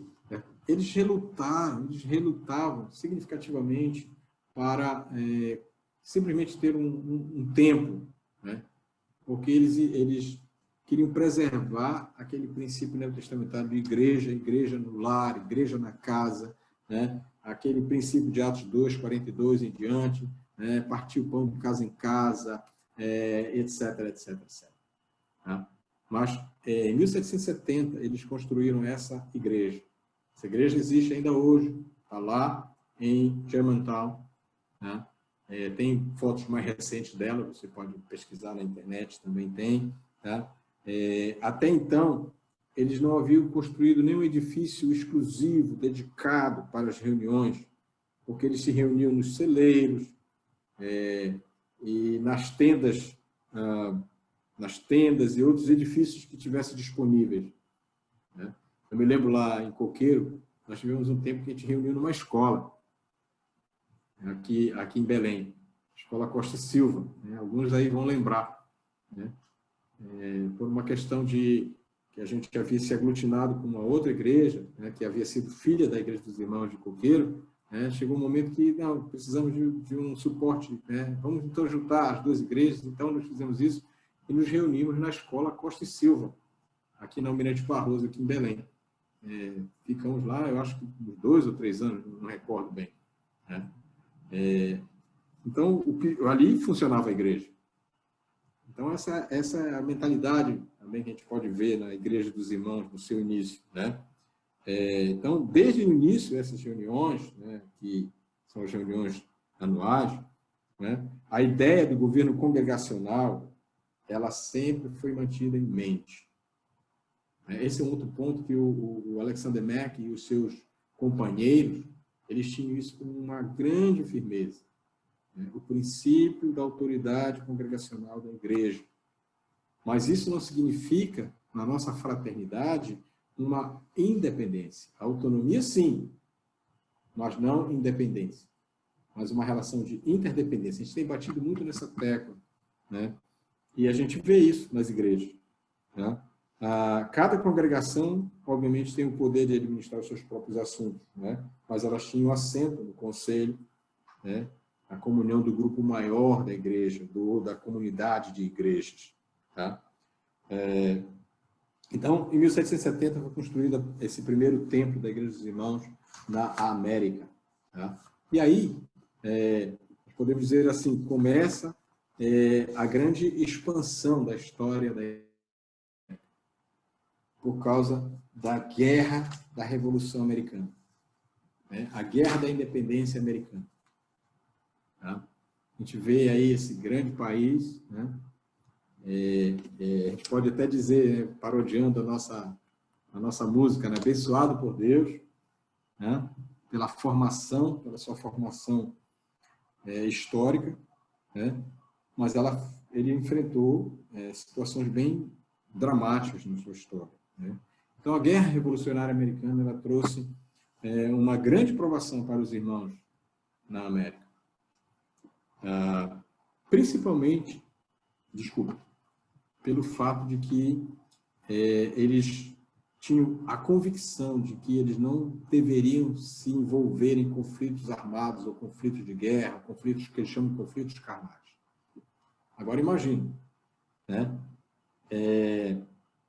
Essa crença, essa convicção colocou os irmãos numa situação de suspeição, tanto pelas autoridades da colônia, quem eram as autoridades da colônia? Os partidários da independência, quanto pelos partidários da coroa britânica, né? Então, era a história, eu vou ficar em cima do muro. Não era uma questão de cima do muro, era uma questão de convicção, né? Os irmãos, assim como outros grupos, né? Ali tinha os menonitas, tinha os quakers e outros, né? Eles eram partidários que chamam de não resistência, né? Eles se recusaram a servir nas milícias. As milícias eram as forças coloniais na sociedade americana daquela época, né? E aí eles foram alvo de leis bastante severas que foram editadas, foram sancionadas pelos governantes da colônia com o intuito de forçar os irmãos e os outros que defendiam essas mesmas convicções a servir no exército colonial, né? Ou exército continental, como a gente falava, né? E isso realmente gerou um grande desconforto entre os irmãos, né? Porque esses decretos eles tinham a intenção de obrigá-los a jurar lealdade à causa revolucionária, né? Essa lei exigia que os cidadãos da colônia assinassem um juramento renunciando à lealdade ao governo britânico e prometendo fidelidade à nova comunidade lá do estado da Pensilvânia, né? Então, lembremos-nos, quando eles chegaram, eles se tornaram cidadãos britânicos. Certo? Né? Então, aqui entra o conflito, né? No nosso texto ele fala lá, eles entraram em conflito com o que diz Romanos 13, né? 1 e 2, e também 1 de Pedro 2, 13 a 17, não vou mencionar, eu espero que você leia, se você não sabe, né? Né? Porque a autoridade que eles entendiam que existia naquela colônia, naquele país, era a autoridade britânica. Né? Foi sob essa condição que eles migraram para a América. Agora surge uma nova situação. Né? E agora eles estão sendo obrigados a se posicionar. E aí, o que vai fazer? Né? O que eles deveriam fazer? E a história relata que alguns que não tinham essas profundas convicções, essas convicções muito fortes, enraizadas em si mesmos, né? Prontamente se alistaram. Né? Outros, né? Diz assim, outros permaneceram fiéis às suas convicções, né? Mas também ficaram em Germantown e nas redondezas, nas proximidades daquele distrito. Né? Germantown, ela vai se revelar na história americana, da Guerra Americana, da Revolução Americana, um palco de uma das guerras muito importantes na história da americana de independência. Né? Porém, essas pessoas que ficaram lá, mas se mantiveram convictos que não se submeteriam, não iriam se alistar, elas começaram a ser perseguidas. Né? E eram submetidas frequentemente a severas punições. Né? Eles perdiam as suas propriedades, né? Eles eram escarnecidos pelas pessoas que não entendiam as suas convicções, né? Entre outros. Por exemplo, Sauer foi um desses que teve bens confiscados por conta disso. Né? Sauer, o filho. Né? Mas, se a gente pode lembrar do texto que vocês já leram, havia um terceiro grupo que fugiu da perseguição. Né? E o Homer Kent, Dr. Kent, né? ele fala no seu livro, usando a seguinte expressão: eles eram como os discípulos no 8º capítulo de Atos, que por causa da perseguição deixaram Jerusalém e foram por toda parte pregando a palavra. Então, a guerra americana, da Revolução Americana, ela foi importante para a Igreja dos Irmãos, ela trouxe estresse, ela trouxe uma série de dificuldades, trouxe. Mas, ao mesmo tempo, ela serviu como para os judeus, né, na primeira dispersão da igreja. Né? Eles tiveram que sair dos seus próprios lugares, ali, mais ou menos concentrado lá na região da Pensilvânia, para outros lugares. Né? A guerra, ela se desenvolveu nessa região, em sua maior parte. Né? Por quê? Tá? As colônias, as 13 colônias americanas, sobre o qual tinha a coroa britânica tinha poder. Né? Então, você pode notar aí, tem 13 citações aqui. Né?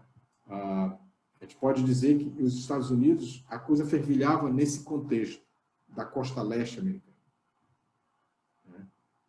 E a guerra, o palco da guerra, ela vai estar montada basicamente nesse contexto aqui. Né? E isso é importante. Né? Olha, Bruce, eu tive que estudar história americana, viu? Para poder dar essas aulas aqui. Tá? Tem muita coisa interessante que impacta a vida dos irmãos na história americana. E vale a pena a gente pensar sobre isso. E a importância de tudo isso para os nossos irmãos que um dia, né, emigraram para o Brasil. Como testemunho, assim como esses que saíram da Pensilvânia para se alastrar em direção à costa oeste americana. Eles também, como seus antepassados, como diz o Dr. Kent, né, na Alemanha, que deixaram o país de origem para ir à América, por causa da pressão da época, também o faziam agora no sentido de migração. No primeiro momento, eles foram imigrantes. Vieram de um outro país. Agora, eles estão no mesmo país e agora eles vão se mover no próprio território. Ou seja, eles se transformarão os migrantes. Né? Há uma diferença entre imigrante e migrante. Né? E assim, a Guerra Revolucionária Americana lançou uma onda de migração no contexto da Igreja dos Irmãos, direcionada para o oeste e para o sul do estado da Pensilvânia. Ele vai fazer esse movimento aqui. Ó. E aqui. Bem interessante, a gente vai trabalhar. Essa migração continuaria no século XIX, estabeleceria Igreja dos Irmãos por todo o território americano. Tá? Então, queridos, abandonaram suas casas, né, saindo aqui de Germantown, aqui na região da Filadélfia, né, esses pioneiros que saíram fugidos em face da guerra, muitas vezes eles tiveram que deixar para trás a maioria dos seus bens, levando apenas aquilo que eles podiam transportar em carroças, ou aqueles que tinham cavalos em cavalos, ou em barcos. Na verdade, há várias referências sobre essa migração feita pelo rio. Na verdade, esse rio aqui é o rio que é mencionado aí por vocês, chamado Susquehanna. Né? Não é a Hanna, não. Tá? Susquehanna. Esse rio aqui. Ó. Vocês podem perceber que esse rio, na verdade, era o limite. Né? As igrejas dos irmãos daquela época, elas estavam todas localizadas para leste desse rio, ou seja, nesse sentido aqui. Tá? Não tinha nada para cá. Então, vocês podem olhar, se você pega aqui, só um retrato, é só um pedacinho do mapa americano. Isso aqui, tudo aqui é costa leste americana. Né? Então, eles vão fazer esse movimento precioso no sentido oeste. Né? E aí, algumas cidades se destacam. Tá? Virgínia, logo no início. Né? Depois a Virgínia Ocidental, Kentucky, Missouri, Illinois, Indiana, Tennessee. São as cidades em que aqueles que migraram da Pensilvânia, né? Lembrando que até então, nesse período, as únicas igrejas fora do estado da Pensilvânia estavam aqui em Nova Jersey e Maryland. Né? Era uma em Nova Jersey e duas em Maryland, nessa região aqui. Tá? As outras todas estavam concentradas no estado da Pensilvânia. E a Guerra Americana fez com que eles migrassem para outras cidades, outros estados, né? E começassem o seu movimento de migração para o oeste dos Estados Unidos. Tá? Então, cada vez mais longe. E esse movimento é muito interessante. Eu vou deixar vocês lerem esse material, porque é mais informativo, né? E vocês podem ver aí. Vocês vão ver também que Indiana, por exemplo, vai se transformar num grande referencial. Né? Indiana, né? Vai se transformar num dos grandes referenciais do nosso movimento, o movimento dos Irmãos da Graça, no futuro. Tá? E como é que viviam aqueles crentes? Nesse movimento migratório em direção à costa oeste americana. Né? O material do Dr. Kent nos relata que a vida deles não era fácil.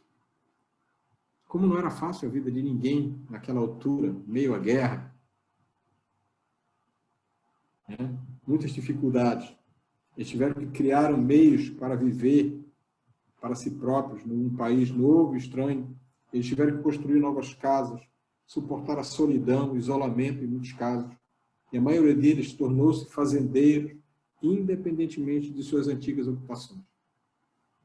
Na cidade, eles trabalhavam como lojistas, tecelões, tintureiros, alfaiates, entre outras coisas. Eles eram donos de impressoras. né?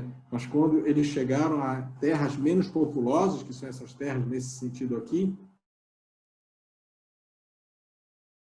a sua própria maneira de viver. Né? Enfim, tinha outro porém, né? A gente vai citar aqui agora. Né? Essas viagens, eles levavam bens que eles podiam levar. Mas eram viagens cansativas, duras, difíceis, não tinham boas estradas. Famílias inteiras tinham que migrar. Tinha a questão da língua. Né? A maioria deles era alemã.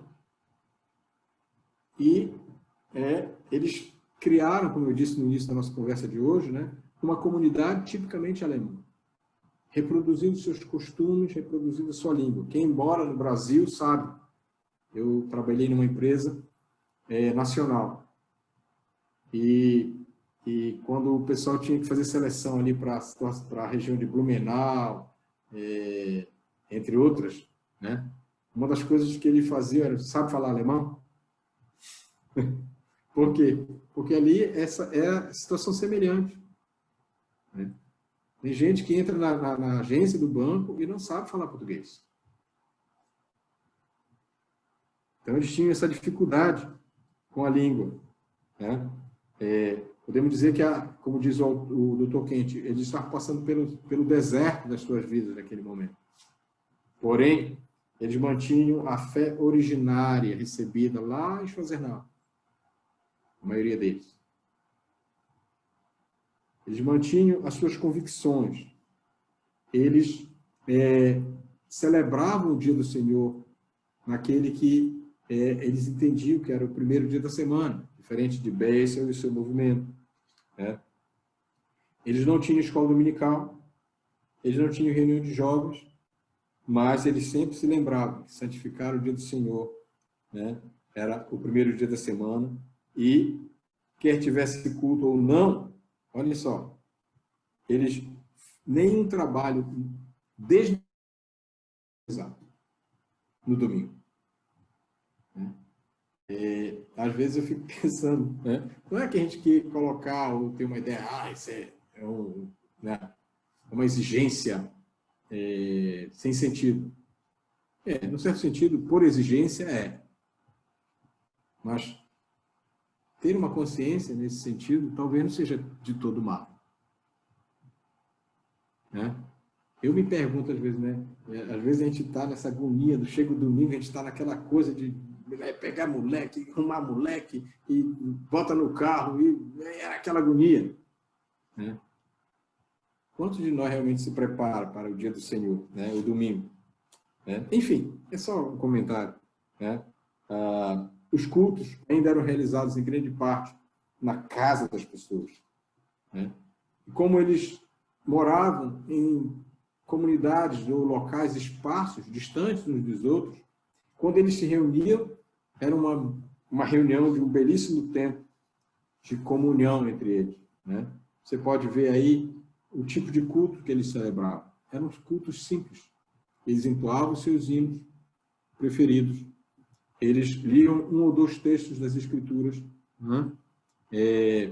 Detalhe, né? Se você vê no texto lá, ele fala, liam um capítulo da Bíblia Sauer, uma Bíblia que foi impressa pelo Sauer.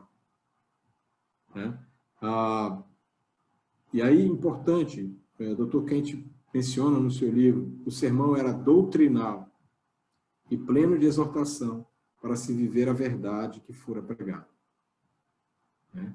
Aquela velho princípio lá dos pietistas e dos anabatistas, lá na origem do movimento, aqui estava presente. Né?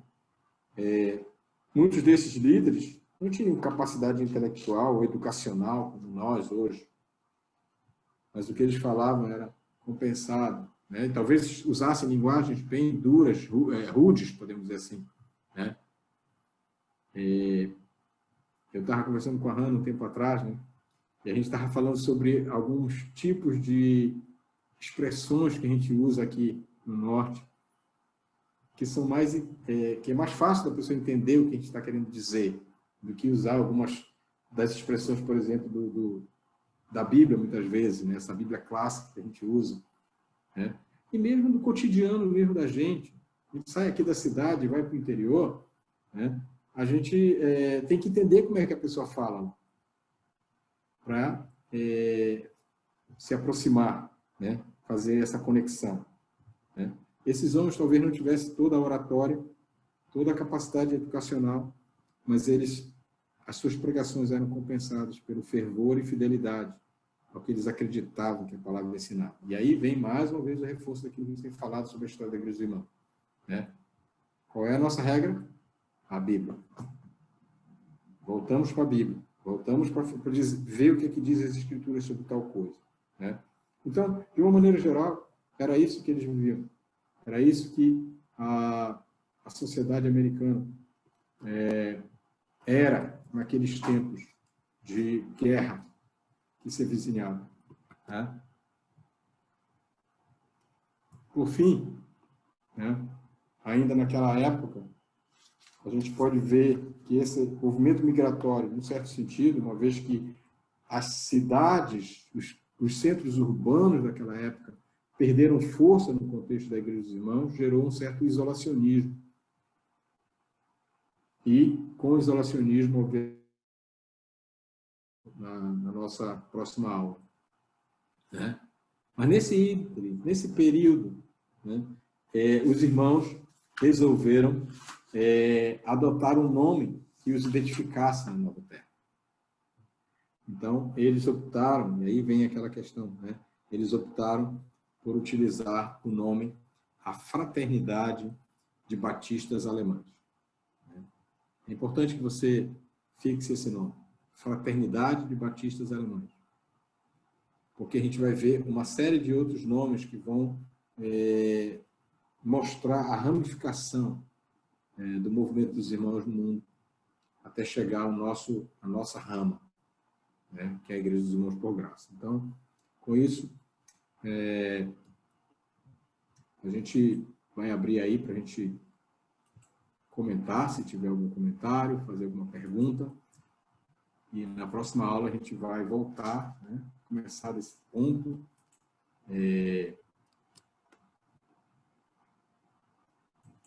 Começar desse ponto que falamos aqui. Então, você fica à vontade agora para comentar. Hoje eu acho que a nossa aula, eu extrapolei o nosso tempo. Não, estou no tempo. Hein, Valdo? Pois não. É procurar quando eles imigraram para o Brasil. Nós vamos chegar lá, né? Vamos. Afinal de contas, a gente tem que se encontrar nessa história, né, Jorge? Senão a gente não vai se encontrar. Saber o ano que eles vieram. 1949, meu irmão. Tá bom. Já adiantando aí. Tá. A gente está com o desafio de preparar um relato, né? Um texto com a história, né?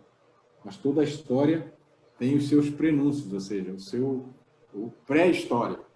Assim como a gente teve a questão da Guerra dos 30 Anos, né? Os pré-reformadores, entre outros, para que constitui a nossa história como Igreja dos Irmãos em nível global. No nosso contexto histórico do Brasil também tem uma pré-história, uma história prévia, né? Que envolve a preparação, o chamado, como é que eles decidiram, por que Brasil? Por que o norte do Brasil? Então, tem uma série de coisas aí que a gente tem que responder para poder contar essa história. Ore por nós aí, tem muito trabalho. Então, esse movimento já começa em 1525, vai até chegar aqui em 1000. O movimento dos irmãos propriamente dito começa em 1708. Ah, 1700? 1708. Mas esse movimento começado em 1708, ele sofreu influências, né, que vêm desde 1525, com o movimento anabatista. Ah. Então, Alexander Macri já é 1708, que ele, como a história já entra. Exatamente. Vocês estão estudando, né? Que bom. Mais alguém? Todo mundo fica em silêncio, né? Olha, se vocês lerem a apostila, estudarem bem a apostila, eu não dou aula. A gente só tira a dúvida.